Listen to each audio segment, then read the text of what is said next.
नमस्कार, आप देख रहे हैं हमारा खास शो क्या कहता है इस्लाम का सीजन 3। और आज हम जिस मुद्दे पर बात करने जा रहे हैं वो ये, क्या इस्लाम लव जिहाद सिखाता है? क्या इस्लाम कहता है कि प्यार मोहब्बत में आप किसी दूसरे धर्म के शख्स को फंसाएं, बरगलाएं और उसे अपनी पहचान बनाकर भी बरगला सकते हैं और उसके बाद आप उसे अपने धर्म में लाएं, कन्वर्ट करें, चाहे वो फिर लड़का हो या लड़की। हम ये नहीं कह रहे हैं कि सिर्फ लड़कियों के साथ होता है। दूसरी चीज़ ये कि क्या इस्लाम में दूसरे धर्म के लोगों के साथ किया गया निकाह, अहले किताब के अलहदा जो दूसरे धर्म हैं, जो किताब को नहीं फॉलो करते हैं, उनके साथ किया गया निकाह क्या नाजायज़ है और उनसे हुई औलादें भी नाजायज़ होंगी? इस्लाम के मुताबिक उनका कोई हक हुकूक नहीं होगा। इन दोनों पहलुओं पर हम बातचीत करेंगे। हमारे साथ इस्लाम के जानकार खास स्कॉलर्स यहाँ पर मौजूद हैं। मोहम्मद फैज़ खान साहब हमारे साथ इस वक्त जुड़ चुके हैं और साथ ही हमारे साथ अज़दी साहब भी इस वक्त स्टूडियो में लगातार मौजूद हैं। तो सबसे पहले अज़दी साहब आपसे जानना चाहूँगी, लव जिहाद ये शब्द बहुत सुनते हैं हम, क्या इस्लाम ऐसा कहीं कुछ कहता है कि आप जो हैं दूसरे धर्म के लोगों को अपने धर्म में लाने के लिए निकाह का, मोहब्बत का रास्ता अपनाएं? ऐसा हरगिज़ नहीं है, ये कहना गलत है। इस्लाम मज़हब मोहब्बत, प्यार, अख़वत का है और इस्लाम दावत देने का काम करता है। जिसकी मर्ज़ी है आए, जिसकी मर्ज़ी आए ना आए। हाँ, ये हक़ हमें ज़रूर दिया गया है। दुनिया में जब हमको भेजा गया और हमने ला इलाहा इल्लल्लाह मुहम्मद रसूलुल्लाह पढ़ा और उसके बाद हमारा हक़ हो जाता है कि हम अपने भाइयों को हक़ की बात बताएं, मुसावात की बात बताएं, इंसाफ की बात बताएं, माँ बाप के क्या हकूक़ है, शादी में क्या एहतियात बरतनी चाहिए, शादी में औरत की ज़िम्मेदारी क्या है और औरत के साथ हुस्न सलूक करना चाहिए। ये सब दावत का काम इस्लाम हमको सिखाता है और हमारा ये कर्तव्य बनता है कि हम दूसरे तक ये पैगाम को आम करें कि इस्लाम मोहब्बत का पैगाम है और इस्लाम मोहब्बत की दावत देने का एक ज़रिया है और हक़ की बात कहने के लिए। इसीलिए दुनिया में 124 लाख पैगम्बरों को भेजा गया कि वो लोगों को हक़ की बात बताएं, सच की बात बताएं, जिससे उनकी दुनिया भी बने और आखिरत भी बने और किस तरह ज़िंदगी गुजारनी है उस पर चलने का तरीक़ा भी इस्लाम ने कुरान के ज़रिए हमको समझाने की कोशिश की है। ठीक है, तो यानी आप कह रहे हैं कि आप दीन की दावत दे सकते हैं, लेकिन किसी को आप सिर्फ इस नीयत से अपने साथ जोड़ें कि आपको उसको अपने धर्म में शामिल करना है तो उसके साथ आप मोहब्बत करें, उसके साथ आप निकाह करने की कोशिश करें अपनी पहचान छुपाकर, ये इस्लाम नहीं सिखाता। बिल्कुल नहीं, बिल्कुल नहीं। ठीक है, मोहम्मद फैज़ खान साहब, ये टर्म है, ठीक है, राजनीति के लिहाज से भी कई बार ये टर्म ईजाद हो जाती हैं और उसके अपने अपने मायने और फ़ायदे भी होते हैं, लेकिन इस तरह के केसेस भी आते हैं जहाँ पर कई लोग ये भी स्वीकारते हैं कि हाँ, हम चाहते हैं ज़्यादा से ज़्यादा लोगों को मुसलमान बनाना। तो क्या एक सच्चे मुसलमान के लिए कहीं एक फ़र्ज़ लिखा हुआ है कि भाई आपको कन्वर्जन भी कराना आपका फ़र्ज़ है? प्रचार प्रसार और कन्वर्जन दोनों में अंतर होता है।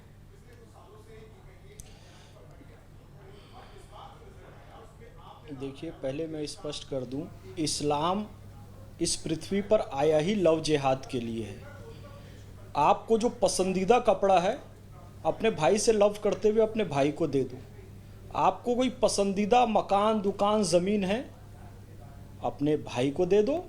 लव जिहाद फैलाओ, अपना खाना, अपने कपड़े सबको बांट कर खाओ।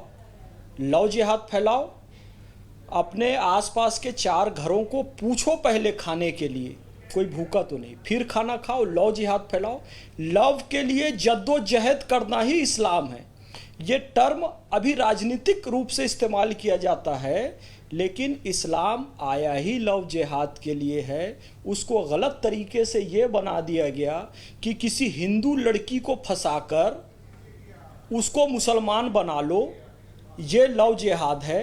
तो ये लव जिहाद नहीं है, ये मक्कारी है, ये गैर इस्लामिक काम है और ऐसा करने वाला व्यक्ति मुसलमान नहीं हो सकता।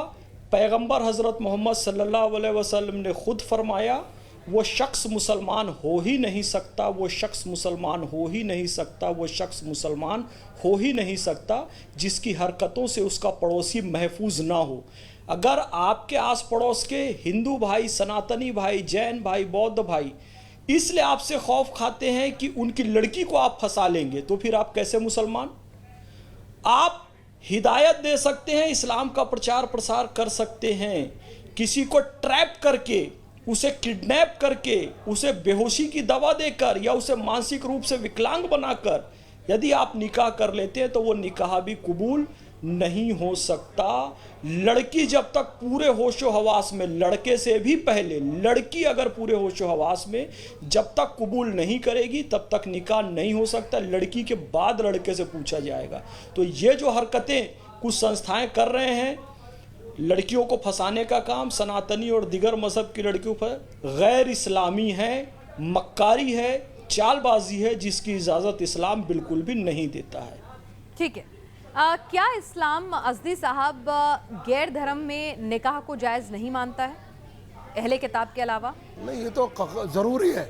हमारे यहाँ हिजाब कबूल होता है, हमारे यहाँ कुछ हदीस, कुछ कुरान की आयतें पढ़ाते हैं, तब निकाह होता है। आपने देखा ना, खुतबा होता है, खुतबा होता है, खुतबे के दराय होता है, और दोनों का मुसलमान होना लाजमी है, उसी को निकाह कहते हैं। रजामंदी का नाम निकाह है, इसलिए हिजाब कबूल किया जाता है हमारे यहाँ।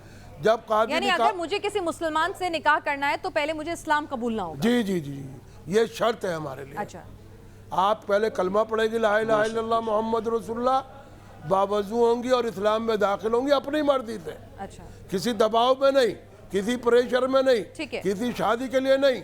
और अगर मैं एक मुस्लिम लड़की हूँ और हिंदू लड़के से शादी करती हूँ तो क्या मैं मुस्लिम नहीं रह जाऊंगी जैसी मैंने हिंदू से शादी करी? और क्या मेरी शादी भी जायज नहीं होगी? उनके मजहब में नहीं, पूछ रही हूँ आपकी नजर में, उनके मजहब में क्या होता है वो छोड़ दीजिए। क्या एक मुस्लिम लड़की या लड़का अगर दूसरे धर्म में शादी कर लेता है तो क्या वो मुसलमान नहीं रह जाता? और क्या क्या उसकी शादी जायज होगी? देखिए, मान्यता तो शादी की हो नहीं सकती। अगर लड़की मुसलमान है, फेरे लेती है, तो उसका तो पहले ही धर्म भ्रष्ट हो गया। अच्छा, उसने जो फेरे लिए ना, फेरे इस्लाम में इजाजत नहीं है हमारे यहाँ, अश्लोक पढ़े जाते हैं। इसमें कोई भी, जो साहब गोई और बेबाकी से बात कर रहा हूँ मैं इस वक्त, उसमें अश्लोक पढ़े जाते हैं। हमारे यहाँ कुरान और हदीस पढ़ा जाता है, और हिजाब व कबूल होते हैं। लड़की से पूछा जाता है कि हम फला लड़का फला से इतने 1000 रुपए में या इतने सोने से या इतने मकान से तुम्हारा निकाह फला लड़के से फला इब्ने से पढ़ाया जा रहा है, इसको हम हिजाब कबूल कहते हैं। ठीक है। फैज साहब, आप भी इसी राय से, मोहम्मद फैज खान साहब, इत्तेफाक रखते हैं कि अगर एक लड़की ने, एक मुस्लिम लड़की ने हिंदू लड़के से या सिख लड़के से शादी कर ली, फेरे ले लिए, तो वो मुसलमान नहीं रही, वो भ्रष्ट हो गया, उसका धर्म खत्म है, वो शादी जायज ना जायज तो छोड़ दीजिए, फेरे लेते के साथ ही वो मुसलमान नहीं रहेगी। बिल्कुल क्रिस्टल, बिल्कुल मेरी बात सुन लीजिए, ये बात बिल्कुल क्रिस्टल क्लियर सारे दर्शकों के दिमाग में हो जाए। निकाह 2 मुसलमानों के बीच ही हो सकता है, और पाणी ग्रहण जो फेरे हैं वो 2 सनातनियों, 2 हिंदुओं के बीच ही हो सकती हैं। यदि लड़की गैर मजहब की है तो पहले उसको कलमा पढ़कर मुसलमान बनना पड़ेगा, तब निकाह जायज़ होगा। सनातनियों में यदि लड़की गैर मजहब की आती है तो उसको भी, जब वो विवाह मंडप पे बैठती है तो उसका शुद्धिकरण करने के बाद, सनातन स्वीकार करने के बाद ही उसका पाणी ग्रहण और कन्यादान संस्कार हो सकता है। ये रिलीजन की बात है और बिल्कुल ऐसा ही सच है। लेकिन हम अब, जैसे लड़की ने पाणी ग्रहण कर लिया, मुस्लिम लड़की ने सनातन स्वीकार कर लिया, शुद्धिकरण कर लिया, तो अब वो मुसलमान नहीं रही। उसी तरीके से किसी हिंदू लड़की ने निकाह कर लिया तो अब वो हिंदू नहीं रही। लेकिन भारत देश के कानून में स्पेशल मैरिज एक्ट है, जिसमें कोई हिंदू रहते हुए और कोई मुसलमान रहते हुए अलग अलग मजहबों को मानते हुए कोर्ट मैरिज कर सकता है। तो उस संविधान को भी हमें मानना है और धर्म के रीति रिवाज को भी मानना है। तो किसी को ऐसा शादी करना है कि भाई हिंदू हिंदू ही रहे और मुस्लिम मुस्लिम रहे और जीवन भर साथ रहे, तो स्पेशल मैरिज एक्ट है, आप कोर्ट में जाकर कर लीजिए। निकाह या पाणी ग्रहण फेरा उसका नहीं होगा। अगर मान लीजिए निकाह हो गया, इस्लाम की नज़र में वो निकाह जायज़ नहीं है, लेकिन उससे होने वाली औलादें जायज़ होंगी, उनको हुकूक मिलेंगे, उनको सारे हक मिलेंगे या नहीं? अज़दी साहब, पहले आप बताएं। ये काम देखिए मुफ्तियों का काम है, इस पर ज़्यादा टिप्पणी मैं नहीं कर सकता। ये काम मुफ्तियों का है, अगर आप किसी मुफ्ती को बुलाएंगी प्रोग्राम में तो वो अच्छा रहेगा। ठीक है, यानी आप इसके बारे में कोई जानकारी नहीं रखते हैं। फैज साहब, आप कुछ कहना चाहेंगे? मुफ्ती ही सही शख्स हैं जिनसे इस बारे में बात हो। क्या क्या क्या आपने पूछा? क्या कि आपने अगर ठीक है, स्पेशल मैरिज एक्ट तो अलग हो गया, संविधान का मामला हो गया, लेकिन अगर एक व्यक्ति जो है धर्म परिवर्तन करे बिना निकाह कर लेता है, निकाह तो नाजायज है, लेकिन क्या उससे होने वाली औलादें जो हैं वो जायज ठहराएंगी, वो सही मानी जाएंगी? उनको इस्लाम के हिसाब से जो एक बाप या माँ की नहीं, संपत्ति में हक होता है निकाह वो तो- मिलेगा या नहीं?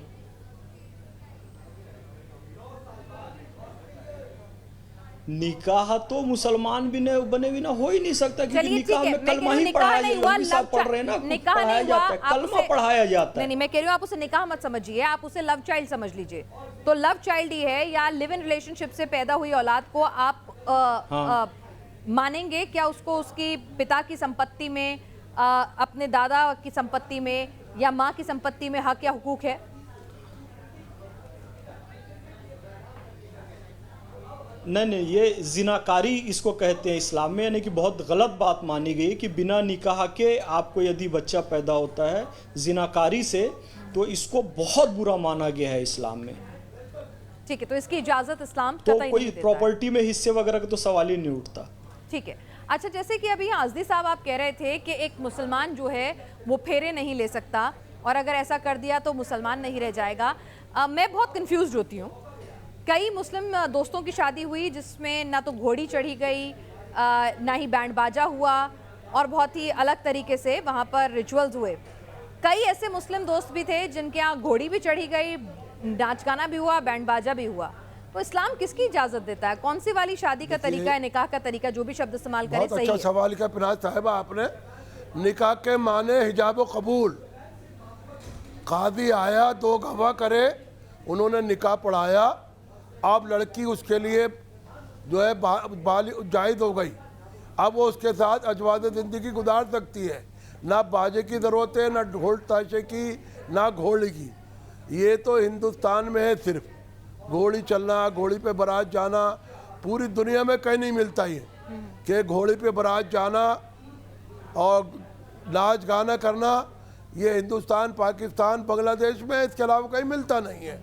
और वो भी वही बात आ जाएगी कि हम जब संगम है हमारा हिंदू मुसलमानों का, वो रीति रिवाज अपनाते हैं। हिंदू मुसलमान की शादी में जाता है, मुसलमान हिंदी की शादी में जाता है, उसकी ख्वाहिश होती है मैं भी घोड़ी पे बैठ जाऊं। वो अपनी आना और जिद को पूरा करने के लिए घोड़ी पे बैठ कर लड़की क्या चला जाता है। ऐसा हमारे यहाँ बिल्कुल भी नहीं है। हमारे यहाँ सादगी है। जैसा मैं कपड़ा पहना हुआ हूँ वैसे ही मैं लड़की के घर जाके निकाह कर सकता हूँ। ठीक है, मेरा बच्चा निकाह यानी कर सकता कि है। इस्लाम में नहीं है घोड़ी चढ़ना, बारात निकालना, बैंड बाजा, नाचना गाना, इसकी सब- टोटल सब मनाही है। नाजायज है। सब गलत है। गलत। अच्छा, चूड़ियां पहनना? देखिए, चूड़ी तो औरत का जेवर है, हाँ हाँ, सिंगार में आता है, इस्लाम मना नहीं करता। ठीक है, चूड़ी है, मेहंदी है, उसको कपड़े पहनाना है, अच्छी खुशबू लगा दे। ठीक है, वो मनाही नहीं। मेरा निकाह हो रहा है, मैं भी खुशबू लगा सकता हूँ, मैं भी अच्छे कपड़े पहन के जा सकता हूँ। ठीक है। यहाँ तक की इजाजत है। ठीक है, मोहम्मद फैज खान साहब, ये मैं आपसे समझना चाहूँगी कि भाई ये जो है आज़दी साहब तो कह रहे हैं कि बिल्कुल ना है, ये सिर्फ हिंदुस्तान, पाकिस्तान, बांग्लादेश में क्योंकि हिंदू बहुल इलाके थे पहले, तो इसलिए यहाँ पर दिखा है, बाकी कहीं नहीं है। तो इस्लाम इसकी इजाज़त देता है या नहीं, या जो कर रहे हैं वो उनकी मर्जी, या फिर वो गुनाह कर रहे हैं, गलत कर रहे हैं? देखिए, फिर ये खफा ना हो जाएं अलवी साहब, और मैं बड़ा निवेदन करता हूं उनसे। देखिए, एक इस्लाम की कुछ आइडियोलॉजीज़ हैं, और एक कुछ देश में, हम जिस देश में जिस स्थान में रहते हैं वहाँ की कुछ परंपराएं होती हैं। जैसे हल्दी हो, मेहंदी हो, दुल्हन को लाल जोड़ा पहनाना हो। अरब की दुल्हन सफ़ेद जोड़ा पहनती है। भारत, पाकिस्तान, बांग्लादेश की दुल्हन मुसलमान लाल जोड़ा पहनती है, हिंदू की भी, मुसलमान की भी। हल्दी, मेहंदी, घोड़ी, जूता चुराना और तमाम तरह की वो भात छुपाना और जो ये सब रस्में हैं, ये विशुद्ध भारत की हिंदुओं की रस्में हैं। और मैं नाराज़ वो ना हो जाए इसलिए कह रहा हूँ नहीं ठीक कि भाई बात है, मैं तो खुद वहीं इसको से ही मुसलमान अपनाई बने गई हैं, है। तो ये परंपराएं आज भी कायम हैं। जी जी जी जी ठीक है, आज़दी बिल्कुल ठीक साहब, जी जी जी तो ये परंपराएं ये अपनाई कन्वर्जन गई की हैं। वजह से तो नहीं है तो कि ये नहीं, नहीं, देश की परंपराएं भी ये चल रही ये हैं। इंडियन कल्चर है। मैं इसका साधारण और खुश अखलाकी से नाम ले दूं, ये इंडियन कल्चर है। हाँ, इंडियन कल्चर। बस बस ये लिबास है भाई, शेरवानी है, मुसलमान भी पहनते हैं, हिंदू भी पहनते हैं, सिख भी पहनते हैं। दूल्हा जब बनता है अचकन पहनी जाती है ना, बहुत सी जगह नॉर्दर्न इंडिया में उसको शेरवानी कहते हैं। तंग पजामा पहनते हैं, आड़ा पजामा जिसको हम कहते हैं, कुर्ता पहनते हैं, सर पे पगड़ी बांधते हैं, हिंदू भी बांधते हैं, मुसलमान भी बांधते हैं। ये हमारी परंपरा है, हिंदुस्तानी तहजीब है, कल्चर है। ठीक अब है, उसको चलिए। चाहे हिंदू नाम दे दो या मुसलमानी नाम दे दो। तो मतलब कोई फतवा तो नहीं आएगा और अगर एक मुसलमान घोड़ी चढ़ेगा तो? नहीं, वैसे तो मना करते हैं घोड़ी चढ़ना भी, कोई वो फतवा कौन दिया आज तक? ना, ना, ना, हाँ, ना, मना क्या है, सर पे भेजा है, सर पे भेजा है, इसको ना अपनाना चाहिए। जो हमारे यहाँ हुई नहीं चीज उसको क्यों अपना? ठीक है मोहम्मद फैज खान साहब, कई लोग नाराज हो जाते हैं, फतवा डाल देते हैं, परिवारों में कलह भी देखी गई है इस मुद्दे पर।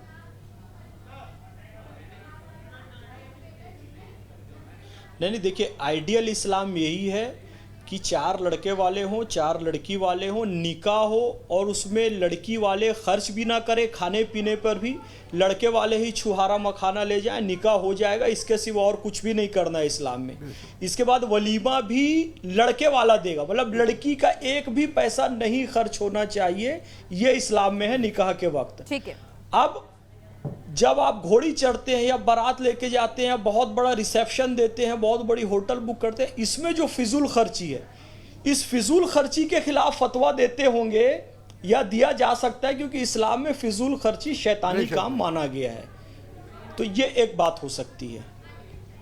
ठीक है, चलिए आप दोनों हमारे पास स्टूडियो में आए। आपने इस मुद्दे पर जो भी तमाम सवालात थे कि भाई एक मुसलमान क्या घोड़ी चढ़ सकता है, क्या बैंड बाजा बारात एक मुसलमान का भी हो सकता है, और कौन सा निकाह जायज़, कौन सा निकाह जायज़ नहीं है, अगर किसी दूसरे धर्म से आपने निकाह किया है, चाहे वो लड़का हो लड़की हो, उनकी औलादें, उनको हक और हुकूक है कि नहीं, तमाम सवालात के जवाब दिए बेबाकी से। आपका बहुत बहुत शुक्रिया। आज के लिए क्या कहता है इस्लाम में इतना ही।